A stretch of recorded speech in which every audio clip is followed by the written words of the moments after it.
എല്ലാ കൂട്ടുകാർക്കും bud and ഫ്ലവറിലേക്ക് സ്വാഗതം. ഇന്നത്തെ വീഡിയോയിൽ നമ്മുടെ ചെടികൾ നേരിടുന്ന ഏറ്റവും വലിയ പ്രശ്നമാണ് മുഞ്ഞ, വെള്ളീച്ച, അതേമാതിരി സ്പൈഡർ മൈറ്റ്സ്. അത് പ്രത്യേകിച്ച് റോസും ചെമ്പരത്തിയിലുമാണ് കൂടുതൽ കാണപ്പെടുന്നത്. ഇതിലുള്ളത് മുഞ്ഞയാണ്, അതൊരു പച്ച കളറിലാണ് കാണപ്പെടുന്നത്. ഇപ്പോൾ ഈ ചെമ്പരത്തിയിൽ കാണുന്നത് വെള്ളീച്ചയുണ്ട്, അതേപോലെ മുഞ്ഞയുടെ ആക്രമണമുണ്ട്. ഇതിനകത്തെ മുഞ്ഞയുടെ കളറെല്ലാം നോക്കിക്കഴിഞ്ഞാൽ ഒരുമാതിരി കറുപ്പ് കളറിലാണ്, ഫുള്ള കറുപ്പ്. ഇതേമാതിരി മുട്ടെല്ലാം കറുപ്പ് കളറിലോട്ട് മാറുന്നു. അതും പ്രത്യേകിച്ച് നമ്മളുടെ ചെടികളിൽ ഈ ഇങ്ങനത്തെ കീടങ്ങളുടെ ആക്രമണം ഉണ്ടാകുമ്പോഴേ നമുക്ക് കണ്ടുപിടിക്കാം. ഇതിലെല്ലാം ഉറുമ്പ് ഉണ്ടെങ്കിൽ നമുക്കിത് പെട്ടെന്ന് കണ്ടുപിടിക്കാം. ഇതിലെല്ലാം ഇതേപോലെ കീടങ്ങൾ ആക്രമണം കൂടുതലായിരിക്കുമെന്ന്. ചില ചെടികളിൽ നമുക്ക് ഇതേപോലെ കറുപ്പ് കളറിൽ കാണാം. ഇത് നമ്മുടെ അഡീനിയം ചെടികളിലെല്ലാം മഞ്ഞ കളറിലാണ് കാണപ്പെടുന്നത് മുഞ്ഞ. അതും ഒരു ടൈപ്പ് മുഞ്ഞയാണ്.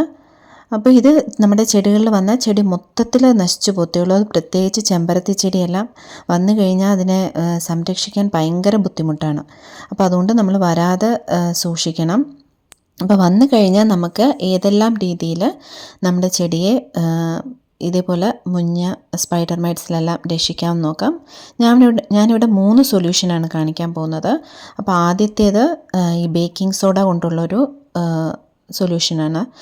ഇത് ഞാൻ 1 സ്പൂൺ ബേക്കിംഗ് സോഡയാണ് എടുക്കുന്നത്. ഇത് നമ്മുടെ വീട്ടിലൊക്കെ അപ്പത്തിനൊക്കെ എടുക്കുന്ന ബേക്കിംഗ് സോഡയാണ്.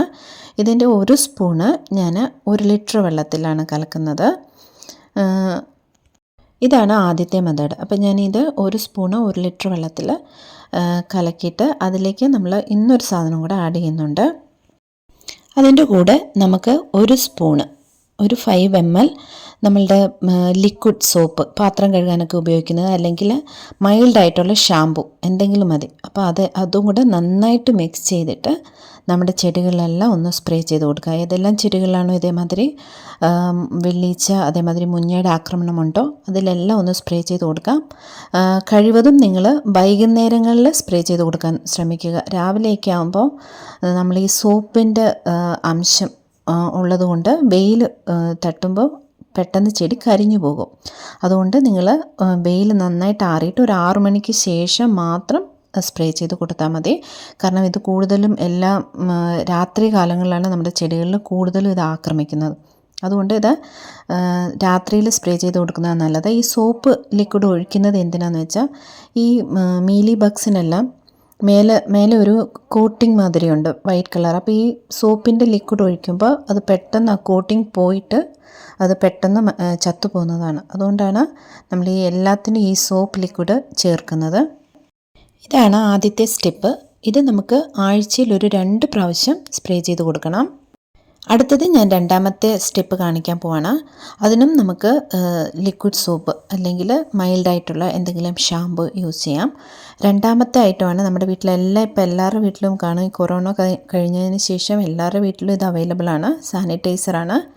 നമുക്ക് സാനിറ്റൈസർ വേണമെങ്കിൽ കോട്ടണിൽ, എന്തെങ്കിലും കോട്ടൺ തുണിയിൽ സ്പ്രേ ചെയ്തിട്ട് ചെടിയിൽ നന്നായിട്ട് തേച്ച് കൊടുത്താൽ മതി. അതാകുമ്പോൾ ഒരുപാടുണ്ടെങ്കിൽ നമുക്ക് എല്ലാ ചെടിയിലും തേക്കാൻ ബുദ്ധിമുട്ടാണ്. ഇപ്പം ഞാനിവിടെ എടുത്തേക്കുന്നത് ലിക്വിഡ് സോപ്പ് 1 സ്പൂണാണ്.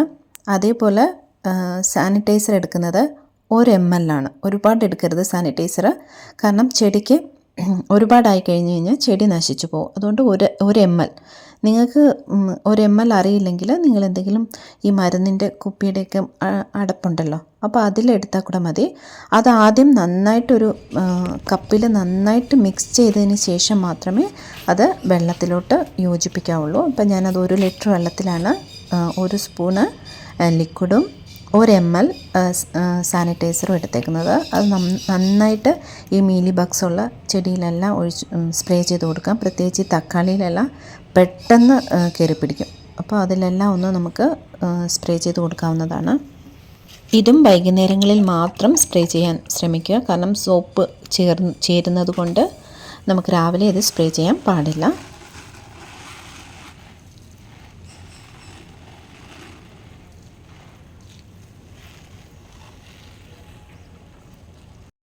മൂന്നാമത് കാണിക്കാൻ പോകുന്ന ഒരു കെമിക്കൽ പെസ്റ്റിസൈഡാണ്. നമ്മൾ ഈ 2 മെത്തേഡും നമുക്ക് ഈസി ആയിട്ട് വീട്ടിൽ തന്നെ, ആദ്യം കാണിച്ച 2 മെത്തേഡും ഈസി ആയിട്ട് വീട്ടിൽ തന്നെ നമുക്ക് സ്പ്രേ ചെയ്ത് ഉപയോഗിക്കാവുന്നതാണ്. മൂന്നാമത്തെ മെത്തേഡാണ് ഈ കോൺഫിഡോർ. ഇത് സ്പൈഡർ മൈറ്റ്സ്, അതേമാതിരി മുഞ്ഞ, മീലി ബഗ്സ്, ഇതിനെല്ലാം നല്ലൊരു റിസൾട്ട് കിട്ടും നമുക്ക്. ഇത് നമുക്ക് ഒരു 15 ദിവസം കൂടുമ്പോൾ ചെടിയിലെല്ലാം എല്ലാ ചെടിയിലും സ്പ്രേ ചെയ്ത് കൊടുക്കാം. ഇത് ഒരുപാട് ഉപയോഗിക്കരുത്. ഇതിപ്പോൾ ഞാൻ 1 ml ആണ് എടുത്തേക്കുന്നത്. അത് 2 ലിറ്റർ വെള്ളത്തിന് 1 ml. നമുക്കിതേമാതിരി മരുന്നൊക്കെ കൊടുക്കുന്ന ഇതിനകത്ത് എടുക്കാൻ ഈസിയാണ്. അതിപ്പോൾ ഞാൻ ഒരല്പം വെള്ളത്തിൽ ഫസ്റ്റ് നന്നായിട്ട് കലക്കിയതിന് ശേഷമാണ് ഞാൻ ഈ സ്പ്രേ ബോട്ടിലിനകത്തോട്ട് ഒഴിച്ചു കൊടുത്തത്. നമ്മൾ ആദ്യമേ ഒഴിച്ചു കൊടുത്ത് ചിലപ്പം നന്നായിട്ടത് മിക്സ് ആയില്ലെങ്കിൽ എന്ത് ചെയ്യും, അതുകൊണ്ടാണ് ഒരു ചെറിയൊരു പാത്രത്തിൽ ഫസ്റ്റ് മിക്സ് ചെയ്തതിന് ശേഷം സ്പ്രേ ബോട്ടിലിനകത്തോട്ട് ഒഴിച്ചു കൊടുക്കേണ്ടത്. നമ്മുടെ റോസ് ചെടിക്ക് ഉണ്ടാകുന്ന ഈ സ്പൈഡർ മൈറ്റ്സ്, ആംഫിഡ്സ്, ഇതേമാതിരിയുള്ള എല്ലാ കീടങ്ങൾക്കും ഈ കോൺഫിഡർ നല്ലൊരു റിസൾട്ട് കിട്ടും നമുക്ക്. ഞാൻ എല്ലാ പൂച്ചെടികൾക്കും ഇത് ഉപയോഗിക്കാറുണ്ട്. കഴിവതും ഞാൻ പഴച്ചെടികൾക്കോ പച്ചക്കറി ചെടികൾക്കോ ഇത് ഉപയോഗിക്കാറില്ല. കാരണം ഇതൊരു കെമിക്കൽ പെസ്റ്റിസൈഡ് ആയതുകൊണ്ട് ഞാനിത് ഉപയോഗിക്കാറില്ല. പക്ഷേ പൂച്ചെടികളിലെല്ലാം ഞാനിതാണ് ഉപയോഗിക്കാറുള്ളത്. ഇത് 15 ദിവസം കൂടുമ്പോഴോ ഇല്ലെങ്കിൽ മാസത്തിൽ ഒരിക്കലോ നമ്മുടെ ചെടിയിലെല്ലാം ഒന്ന് സ്പ്രേ ചെയ്ത് കൊടുക്കണം. അപ്പം നമുക്ക് ചെടി നശിച്ചു പോകാതെ രക്ഷിക്കുക. ഇത് വന്നതിന് ശേഷം ഇതിനെ കൊല്ലാൻ ഒരല്പം ബുദ്ധിമുട്ട് കൂടുതലാണ്. ചെടി നന്നായിട്ട് നശിച്ചു പോകും. അപ്പം അതുകൊണ്ട് വരാതെ ശ്രദ്ധിക്കണം. ഇത് കൂടാതെ നിങ്ങൾക്ക് നീം ഓയിൽ സ്പ്രേ ചെയ്ത് കൊടുക്കാം. നീം ഓയിലും സോപ്പ് ലിക്വിഡൂടെ മിക്സ് ചെയ്തിട്ട് അതിനകത്തോട്ട് ഒരല്പം വെളുത്തുള്ളി ചതച്ചിട്ട് അതും നമുക്ക് പച്ചക്കറി ചെടിയിലെല്ലാം നമുക്ക് സ്പ്രേ ചെയ്ത് കൊടുക്കുക. അതാകുമ്പോൾ നമുക്ക് പേടിക്കേണ്ട ആവശ്യമില്ല, നല്ല റിസൾട്ടും കിട്ടും. അത് വെണ്ടച്ചെടി, തക്കാളി ചെടി, അതേപോലെ ഏത് പച്ചക്കറി ചെടിയിൽ വേണേലും നമുക്ക് സ്പ്രേ ചെയ്ത് കൊടുക്കാവുന്നതാണ്. ഇത് എല്ലാ ചെടിയിലും രോഗങ്ങൾ വരുന്നതിന് മുൻപ് നമുക്ക് മാസത്തിലൊരിക്കൽ നീം ഓയിൽ സ്പ്രേ തീർച്ചയായും ചെയ്തു കൊടുക്കണം. അതിൽ കൺട്രോൾ ആയില്ലെങ്കിൽ മാത്രം നമുക്ക് ഈ കെമിക്കൽ പെസ്റ്റിസൈഡ് യൂസ് ചെയ്താൽ മതി. സ്പ്രേ ചെയ്ത് കൊടുത്തതിന് ശേഷം നല്ല വ്യത്യാസമുണ്ട് ചെടികൾക്കെല്ലാം. അപ്പോൾ നിങ്ങൾക്ക് ഈ വീഡിയോ ഇഷ്ടമായെന്ന് വിചാരിക്കുന്നു. നിങ്ങൾ ട്രൈ ചെയ്ത് നോക്കണം. ആദ്യത്തെ 2 നമുക്ക് വീട്ടിൽ ഈസി ആയിട്ട് കിട്ടുന്ന 2 ഐറ്റമാണ്. മൂന്നാമത്തേത് കെമിക്കൽ പെസ്റ്റിസൈഡാണ്. അപ്പോൾ ഇന്നത്തെ വീഡിയോ നിങ്ങൾക്ക് ഇഷ്ടമായെന്ന് വിചാരിക്കുന്നു. നിങ്ങൾക്ക് ഇഷ്ടമായെങ്കിൽ ലൈക്ക് ചെയ്യാനും ഷെയർ ചെയ്യാനും സബ്സ്ക്രൈബ് ചെയ്യാനും മറക്കരുത്. അപ്പോൾ മറ്റൊരു വീഡിയോയുടെ വിശേഷമായി കാണുന്നത് വരെ നന്ദി, നമസ്കാരം.